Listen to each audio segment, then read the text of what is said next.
ชื่อซินดี้คนนี้เด็น้ำหวาน อันนี้สาวอย่างน้อง เมษา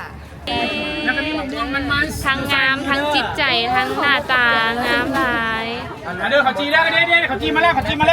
ครยังไม่ได้กินเขาจีเอาเขาจีไปเลยยังไงไส้กว่าเขามากิน เขาจีเฮามาแต่ทางใดเนาะ บ้านคนไซ บ้านพลไซเด้อทุกคนนี่ เขาจีทานม นางไซเศรษฐากับมาเนาะ ใครรับใครดีในบ้านทำไซเนี่ย บ้านพลไซขายสิเบิดแล้วเด้อเป็นอิ่มบุญอิ่มใจเนาะเย็กราบสบายดีทุกคนตอนรับเข้าสู่ช่องมุกดาสาวเสียงขวางชาแนลซึ่งว่าคลิปวิดีโอนี้น้องมุกดาจะพาทุกคนมาเบิ่งจะเป็นพิธีชาปนกิจสรีระสังขารของพระอาจารย์ใหญ่บุญมาเนาะอยู่ที่สปป.ลาวเด้อพ่อแม่พี่น้องซึ่งว่าพิธีดังกล่าวเนาะก็คือจัดขึ้นอยู่ที่พระธาตุหลวงเวียงจันทร์อันนี้ก็คืออยู่ทางด้านหลังมุกดาเนาะก็จะเป็นพิธีที่ว่าจัดขึ้นแท้ๆเนาะของพิธีชาปนกิจสรีระสังขารนั่นเองเนาะเป็นพิธีที่ใหญ่ที่สุดอยู่ในสปป.ลาว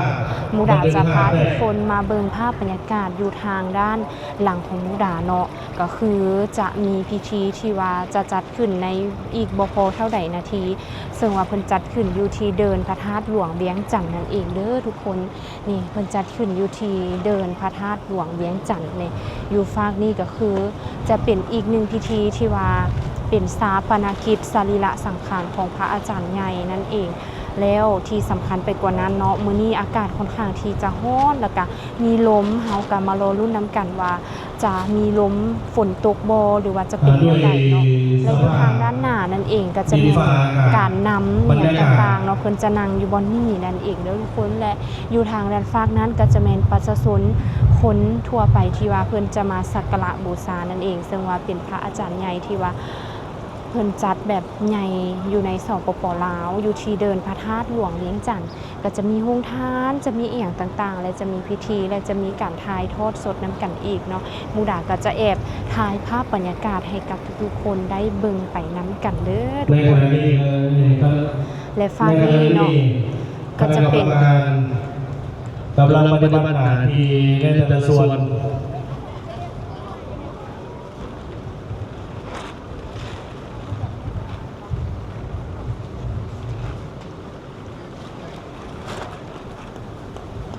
อันนี้ก็คือเป็นบรรยากาศที่ฟ้าลมหลายแหงเนาะมื้อนี้เนาะนอกจากฟ้าจะลมแล้วเนาะก้อนเมฆเอียงต่างๆก็คือ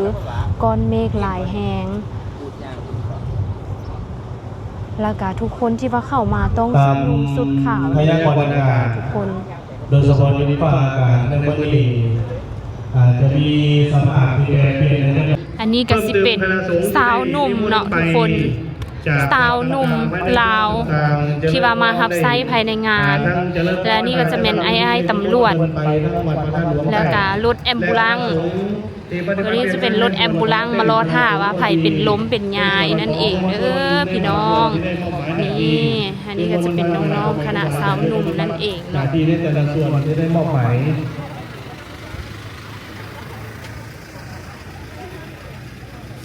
อันนี้ก็คือโรงทาน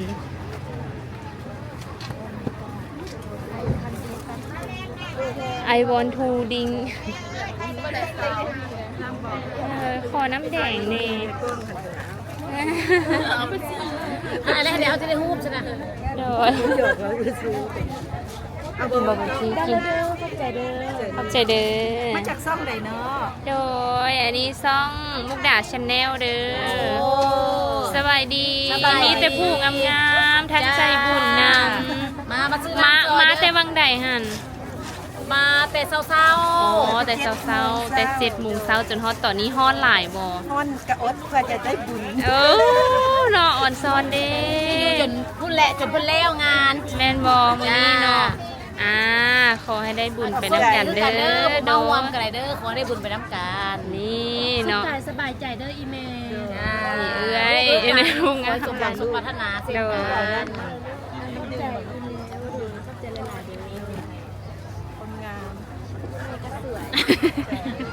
ขอบใจเด้อ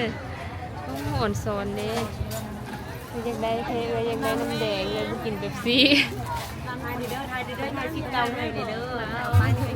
นี่เนาะอันนี้ก็คือ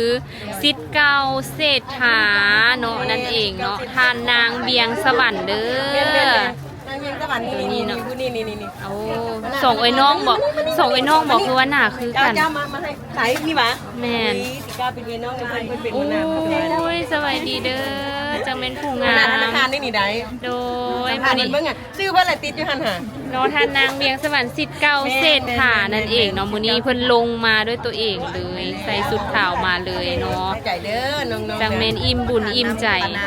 เนาะเย้มื้อนี้เฮามีน้ำ มีน้ำกระเจี๊ยบน้ำกาแฟได้บ้างได้ไหมคะ มีหลายน้ำเลย อันนี้เนาะบรรยากาศอยู่โฮงทานในมื้อนี้เนาะซึ่งว่าจะอยู่จนฮอดตอนแรงเลยเด้อทุกคนพี่น้องอ่ะ นอนหลายอิ่มบุญ อิ่มบุญอิ่มใจเนาะมื้อนี้เนาะ เจ้า นี่มาเด้อเนาะ ขอบใจ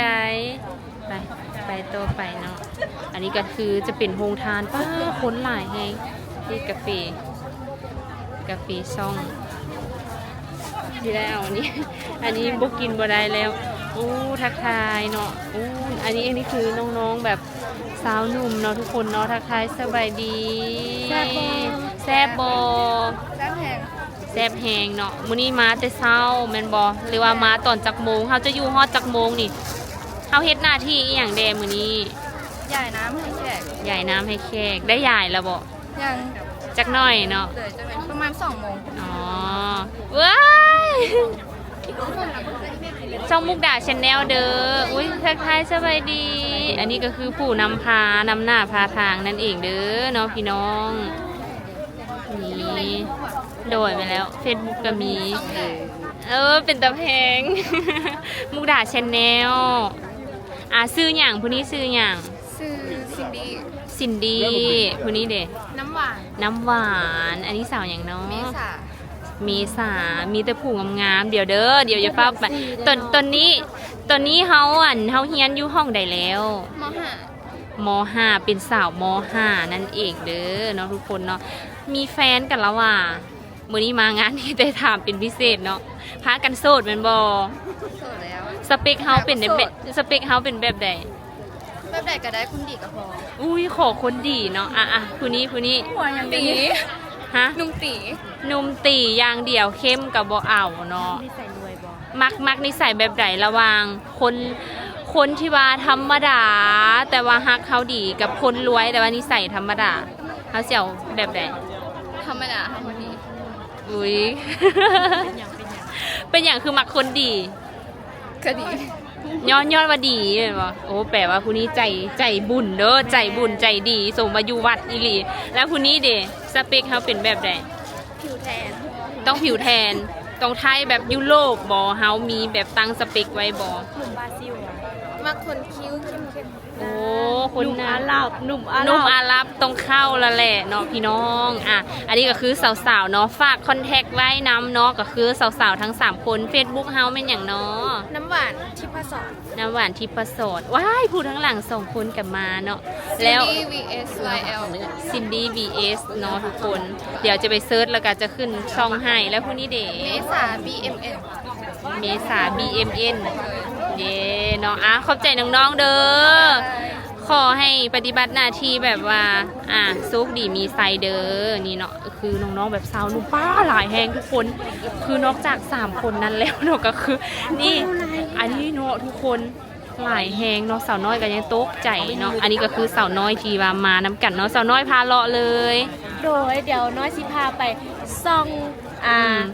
นั่งเฮียนที่เป็นวัยหนุ่มเป็นกระดูกสันหลังของชาติและใจบุญมาช่วยงานเฮาในมื้อนี้ได้แก่น้องชายข้างหลังนี้เองสบายดี แม่น้องสายแท้บอกคนละบอกเข้าใจสวัสดี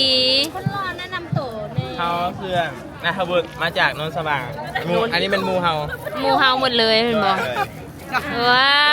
วจากมสเลยเนาะโอ้มีมสนนสว่างมีแตะพูรอๆ ไปนนท์สว่าง มป่ายนนสว่าง ไทยโซดขอเสียงแน่ เออ เบิร์ดสดเบิร์ด เขาหัวติด โอ้อันนี้ผัวติดแล้วนะทุกคนลบไปเนาะผัวติดพากันกินอย่างแซ่บอยู่ว่ะแซ่บแหงเนาะก็คือจากมอสโนนสว่างเด้อทุกคนมื้อนี้เฮาเฮ็ดหน้าที่อย่างเข้ามามื้อนี้ เอามาดูเลย มาตูดอย่างเดียวอ่ะ บ่แม่นมายืนคำนับ อ๋อ แม่นขบวน เฮาซ้อมมาเรียบร้อยแล้วเนาะ เดี๋ยวเข้าลงเดี๋ยว เนาะทุกคนอันนี้ก็คือน้องๆเนาะที่แบบว่ามาแบบว่าในงานศาปนกิจเนาะสรีระสังขารโดยเฉพาะแต่ว่าน้องๆนี่รู้สึกว่าจะแซ่บจะนัวหลายเนาะพี่น้องกินหมดจากกล่องแล้ว ใครกินโซเนี่ย กินโซแน่อย่างไม่ต้องเป็นอันนี้ได้ปะ ได้กินทั้ง3เลยมันคือเรื่องเอามา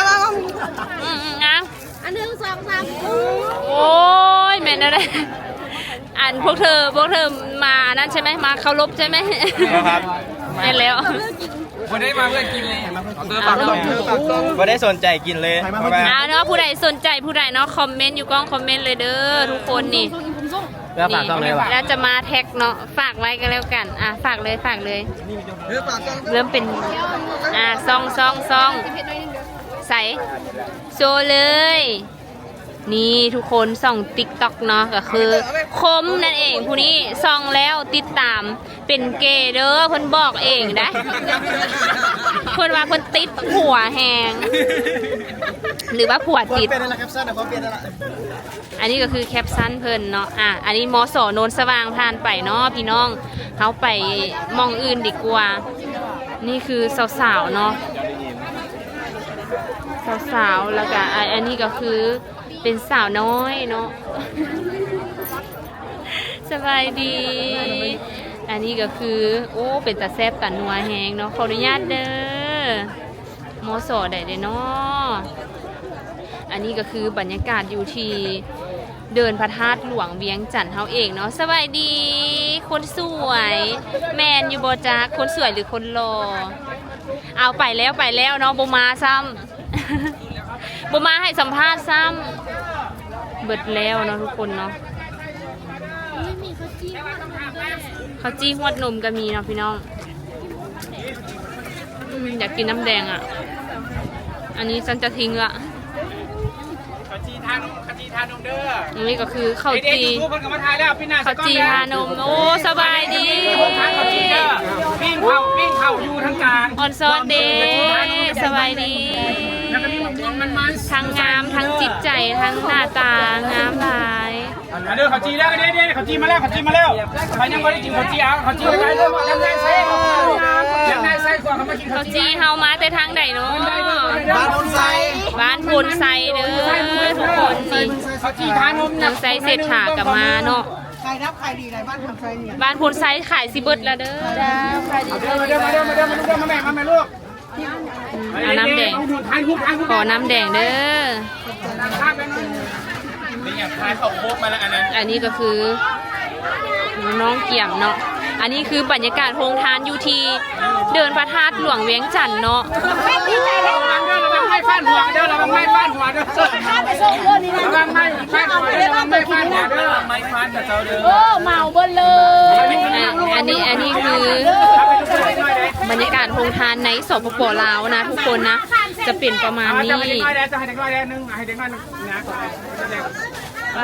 ทุกคนเอามาวันนี้จะไม่ฆ่าไปส่งดอกเพลง เอามาไม่รู้มาแม่ โอ้ย มาเลยไว้ โอ้ยอีป้องมาทายห้องกระบุซื้อได้แม่มึงนี่ได้เมาก็ไปเอาลูก สองสาวสวยเนาะสวัสดีเข้ามาจากมอสอได้เนาะมอสอหนองบ่อนโอ้อยู่ใกล้เลยมอสอหนองบ่อนเฮาเฮียนอยู่ห้องใดแล้วมห้ามีแต่มห้าหมดเลยได้นี่มานี่ถามเมื่อกี้กับมห้าเขาซื้ออย่างใดเนาะในนามตัวเองแน่ซื้อแป้งเป็นตะแพงแท้พวกนี้เด้ซื้อผิงซื้อแป้งเนาะวันนี้เขามากับ2เซียว2คนว่ะมูเขาไปใส่หรือว่าบุมีไผ่ลิ้นน้ำเฮาแล้วนะตอนนี้ ไปเอาแล้วว่าโฮงทาน เนาะบอกกล้าไปสิวะมาพาน้องๆไปเนี่ยเด้อทุกคนอันนี้ก็คือสาวๆจากมอสหนองบ่อนเด้อพี่น้องนี่เนาะมักผู้ใดก็คอมเมนต์ต้องคอมเมนต์เด้อทุกคนเด้อเราจะมีคนไปตอบเนาะเพื่อนอาจจะนำไปเบิ่งนั่นเองเด้อพี่น้องคนขายแซ่บพี่อันนี้คนขายแซ่บวัสันเดย์เขาเอาผิดฮานได้อันนี้คนขายโลคนขายโลเนาะอันนี้ก็คือบรรยากาศโฮงทานเฮาเนาะอยู่ที่สปป.ลาวนะก็จะประมาณนี้เด้อพี่น้องมีมะม่วงนำอันนี้ก็คือมะม่วงเนาะไปเบิ่งน้องๆดีกว่าแล้วเขาก็ไปเอาอย่างไปกินบ่เอาอย่างไปต้อนเขาได้ไหมเอาอย่างก็ได้มะม่วงก็ได้ดิ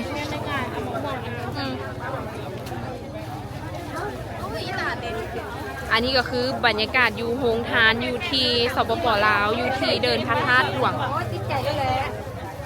เวียงจันทน์นั่นเองเด้อพี่น้องซึ่งว่าอยู่ทางด้านหลังนี้ก็บอกได้เลยว่ามีแต่น้องๆจากมส.แต่ละมส.มาคือหลายแฮงนะทุกคนนะแล้วใส่เสื้อเป็นใส่เสื้อซาวนุ่ม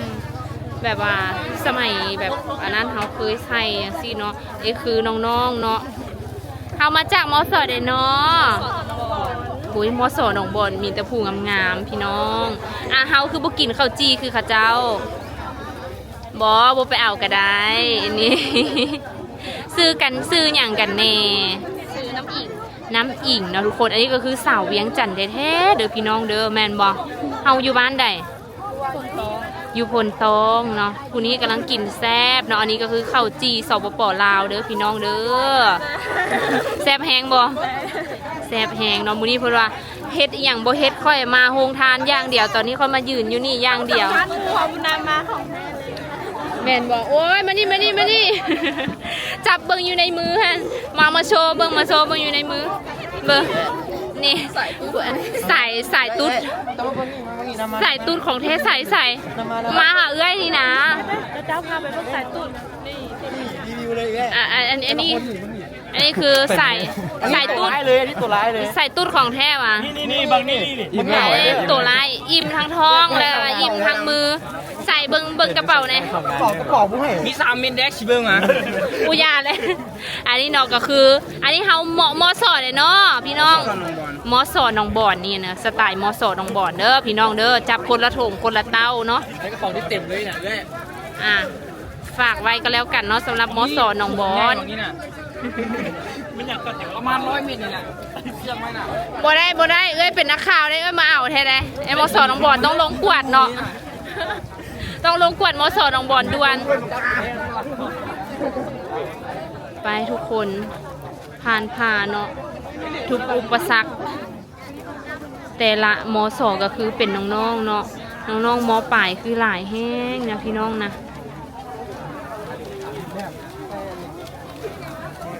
มักม่วง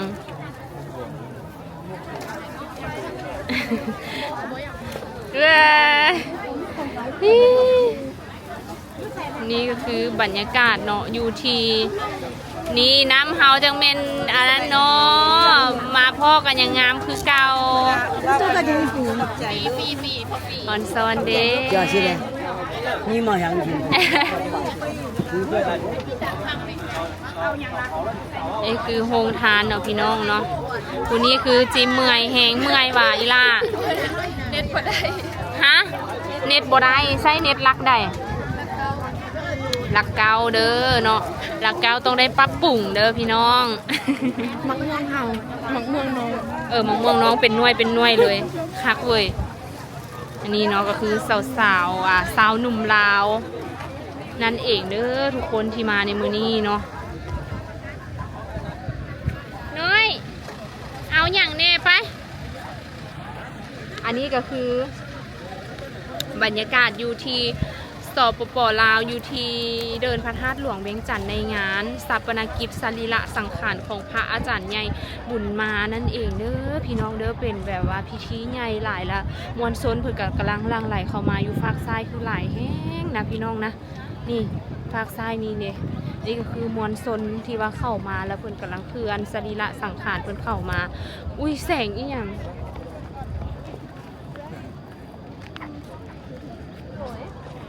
เอา Facebook ให้น้องก็ได้ อันเดี๋ยวเอามุกดาซะแนวเด้ โอเค นี่เด้มุกดาซาเชียงกวางนี่เด้ โอเคลงซึมเหล้าด้วย เข้าไปเบิ่งอันนี้อันนี้แต่ดดแล้ว อันนี้เนาะทุกคนเนาะ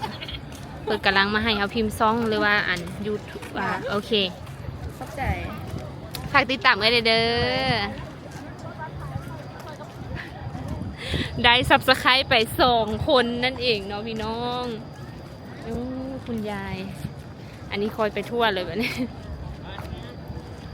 อันนี้ก็คือคุณยายเนาะคุณกับมานั่นเองเด้อพี่น้องแล้วก็พระสงฆ์สามเณรเนาะออกตนญาติโยมก็มากันหลายแหงเด้อพี่น้องเด้อมาถ่ายรูปถ่ายหอยอย่างต่างๆ